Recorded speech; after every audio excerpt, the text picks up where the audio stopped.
The art of screen printing. Hi guys, it's the Graphic Elephants gang. I'm here with Corey. How are you? Good. Lon. We are doing the art of screen printing presented by GSG. Today, Corey's going to walk us through some of our layer effects on the rings for the outside of our superhero emblem. Corey, take it away. All right.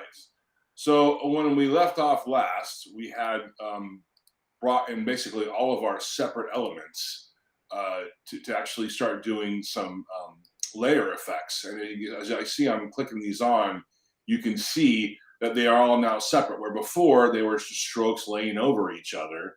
Now they have their own layer so that I can affect them all separately as I go through our process here.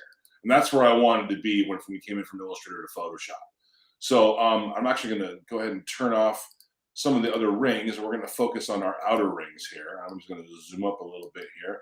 And then, so this is, basically a single flat color. So this is your base color. And then if I turn on the original that we did for our finished piece, you can see now that it has all the chrome and the lighting effects going on. When you turn off that effect, you're just back to your regular flat base color. So I'm going to go into our actual layer here.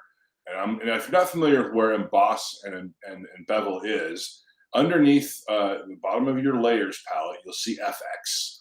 And here's the list of all the layer effects they have. Also, if you go under layer up in your menu items and you can see layer style, you will find those there as well. So I usually use it off the bottom of the layers palette. So let's go ahead and go into Bevel and Emboss here. So you're going to see literally it's going to put all the effects in here immediately, because that was where I left off last. But let's talk about all these separate elements and how they apply to this. Again, it was just a base color, but you want to start with basically your style. So I did an inner bevel. Now it does give you a few different options here, but I went with inner bevel, so it keeps it all confined within that ring color. Your depth can matter as far as how it's going to basically change the parameters of how it lays the chrome in. You can see as I go more in depth, these are becoming increasingly sharper. So that's up to you to play around with how you choose to do it. Your direction, you can change up or down. This is just about your lighting source and where it lays those contours again. Your size also, and actually if you look over here to my right, you can see this little preview mode. It has a little square. But as you start playing with these, you can see how that preview is changing. And then you'll see it also start to happen, with, in your case, it's rings, but you may have a different shape than I do. So whatever that's going to be. Now, mind you, because these are such thin rings, that it's really changing. It's really squishing that chrome effect into that little shape. You can also have soften. I keep it hard because it's chrome. But if you want to soften it, it gets a little, you can see it actually gets a little softer there as I kind of change that up. But we've got ours nice and sharp. Then your angle has a lot to do with your lighting direction. Where's your lighting coming from? That, again, it'll be up to you. And the more you play around with this, you can see how much it's changing as I do that. And then your gloss contour. This is a neat feature that they have. And they have some defaults in here all ready to go. And these slants and changes in contour will literally change how this all looks. As I kind of dabble through these, you can see it's kind of going all over the board. Actually this one here, and it doesn't actually have a name, but it has basically two arcs, and that's what I like the one about this one.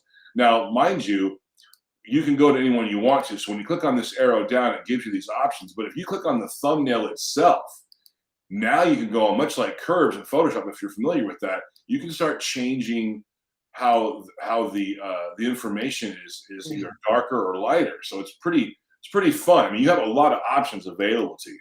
And then lastly is your highlight mode and your shadow mode. So if I zero these out, we're right back to where we started.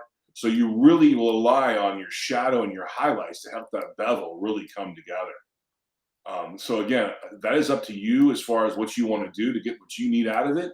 But that's how we got the rings to work in this chrome effect. Now, if I go and show you the other rings, like here's the gold, and then also the inner ring, now you can see how nicely those all came from basically a flat, simple color, and now have a lot of dimension and much more dramatic interest than we have with just flat color. So it's a great thing to be able to mess around with, and it gives you a lot of options. Next time, we're going to put the starburst behind the rings in the next layer effect. He is Corey. I am Lon. We are Graphic Elephants, and this is the art of screen printing presented by GSG. See you all next time.